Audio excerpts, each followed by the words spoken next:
नमस्कार, मैं हूं विद्याशंकर तिवारी, इंडिया न्यूज़ के डिजिटल चैनल इन खबर के लिए। और बात करेंगे लोकसभा सीटों की श्रृंखला में सिवान लोकसभा सीट की। जी हां, इसी सिवान लोकसभा क्षेत्र के अंतर्गत जीरादेई आता है, जहां से कि पहले राष्ट्रपति डॉक्टर राजेंद्र प्रसाद हुआ करते थे। और वही जीरादेई और वही सिवान बाद में शहाबुद्दीन के नाम से जाना जाने लगा। माफिया जो शहाबुद्दीन है इस समय जेल में है, आज आजीवन कारावास की सज़ा भुगत रहा है। तो सिवान संसदीय क्षेत्र में इस बार क्या समीकरण बन रहा है, क्योंकि वहाँ पर जो है फ़िलहाल बीजेपी के जो हैं ओम प्रकाश यादव, वो जो है इस समय सांसद हैं। और इसके पहले वाले यानी कि 2009 वाले चुनाव में वो इंडिपेंडेंट लड़ करके जीते थे। लेकिन अब जबकि राजद की कमान जो है तेजस्वी यादव के हाथों में एक तरह से आ गई है, लालू प्रसाद यादव जेल में और अस्पताल में हैं, उसके बाद भी जो उनका माय समीकरण है वो काम कर रहा है। और शहाबुद्दीन अभी भी राजद में है, बेशक वो जेल में हो।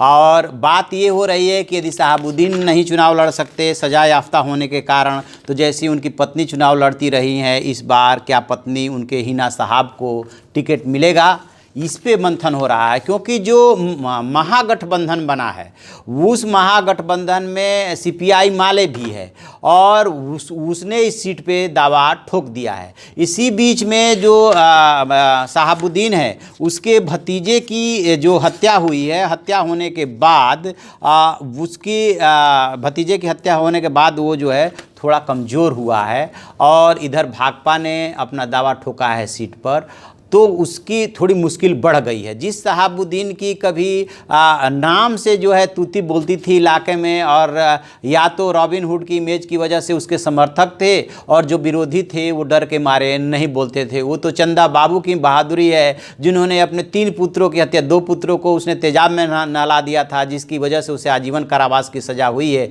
और एक तरह से उन्होंने अपने 3 पुत्रों की उनके 3 पुत्रों की इसने बलि चढ़ा दी थी, हत्या कराई थी। और ऐसी नृशंस हत्या के पूरा बिहार कांप उठा था। वही शहाबुद्दीन अब अपनी ज़िंदगी की भी रहम मांग रहा है, क्योंकि जो है वो पूरा जीवन उसका जेल में गुजरना है। और उसका जो आभा मंडल है सिवान में वो भी अब कम हुआ है। इस बीच भतीजे की गोली मार करके हत्या कर दी गई। ये वही शहाबुद्दीन है जो जेएनयू छात्र संघ के नेता थे चंद्रशेखर, उनकी हत्या कराई थी। इसके अलावा इसने न जाने कितने दर्जनों लोगों को मरवा दिया। जिसने भी इसके सामने सिर उठाने की कोशिश की उसकी इसने हत्या करा दी। और ये सब हर किसी को पता है कि वो हत्याएं, कई पत्रकारों की हत्या हुई जिसमें सीधे शहाबुद्दीन का नाम आया और वो जो है उस मामले में कुछ नहीं हुआ। अब जा कर के ये इधर मामला जो है तेज़ी से चला है। तो क्या समीकरण बन रहा है इस सीट के समीकरणों को हम जरा देखते हैं। 2014 का इलेक्शन हुआ था मोदी लहर में, उसमें जो यहाँ से बीजेपी के ओम प्रकाश यादव जीते थे,